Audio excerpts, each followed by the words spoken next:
રાજકોટમાં ભાજપ પ્રમુખ બનવા કાલે ફોર્મ ભરાશે। સૌરાષ્ટ્ર કમલમમાં ફોર્મ સ્વીકારવામાં આવશે। બપોરે 1:30 વાગ્યા સુધી ફોર્મ સ્વીકારવામાં આવશે। ઉમેદવાર પર કોઈ ફોજદારી કેસ ન હોવો જોઈએ। પરિવારના સભ્યો અન્ય કોઈ હોદ્દેદાર ન હોવા જોઈએ। અને આજ મુદ્દે સંવાદદાતા રહીમ પણ જોડાયેલા છે। રહીમ, રાજકોટમાં ભાજપ પ્રમુખ બનવા કાલે ફોર્મ ભરાશે, તૈયારીઓ કેવી? રાજકોટમાં ભાજપ પ્રમુખ બનવા કાલે ફોર્મ ભરાશે। પરિવારના સભ્યો અન્ય કોઈ હોદ્દેદાર ન હોવા જોઈએ। અમુક શરતોને આધીન ભાજપ પ્રમુખ બનવા માટેનું આ નિયમો છે। તો સૌરાષ્ટ્ર કમલમમાં ફોર્મ સ્વીકારવામાં આવશે। કોઈ પણ ઉંમરની વ્યક્તિ ફોર્મ ભરી શકે છે। સક્રિય સભ્ય હોવા જોઈએ અને તેનો આધાર પણ આપવાનો રહેશે। તો કોઈ ફોજદારી કેસ પણ ઉમેદવાર પર ન હોવો જોઈએ। બોર્ડ પ્રમુખ કે જિલ્લા પ્રદેશ સ્તરે મોરચામાં કામનો અનુભવ એ ફરજિયાત છે। પ્રમુખ તરીકે મહિલાનો પણ સમાવેશ કરી શકાશે। તો ફોર્મ ભરવા માટેની આ શરતો છે। અને આજ મુદ્દે સંવાદદાતા રહીમ જોડાયેલા છે। રહીમ, રાજકોટમાં ભાજપ પ્રમુખ બનવા કાલે ફોર્મ ભરાશે। તો ફોર્મ ભરવા માટેની શરતો વિશે જો આપણે વાત કરીએ તો કોઈ પણ ઉંમરની વ્યક્તિ ફોર્મ ભરી શકે છે।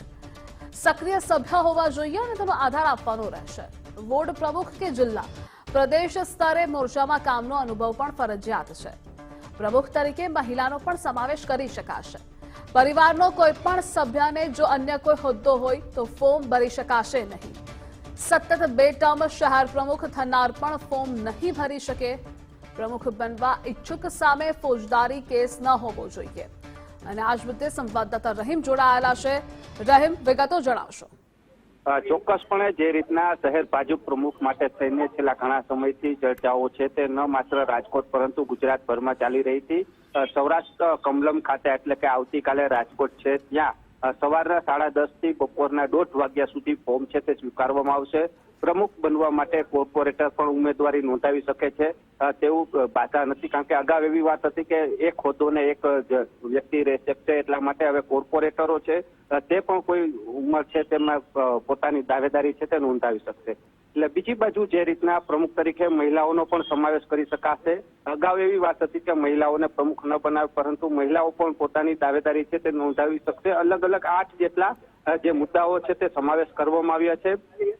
પક્ષમાંથી અગાઉ સસ્પેન્ડ થઈ ગયેલા જે કાર્યકરો છે તેઓ પણ પોતાની દાવેદારી કરી શકશે નહીં તેવું પણ એક ઉલ્લેખ છે તે કરવામાં આવ્યો છે। કંઈક અલગ અલગ 8 નિયમો છે તે જાહેર કરવામાં આવ્યા છે અને આવતીકાલે જે શહેર ભાજપ કાર્યાલય છે કમલમ ત્યાં આ દાવેદારી કરવા માટે લોકોને કહેવામાં આવ્યું છે કે ભાજપ કાર્યકર્તાઓ જે જોડાયેલા છે તેઓ દાવેદારી છે તે પોતાની નોંધાવશે।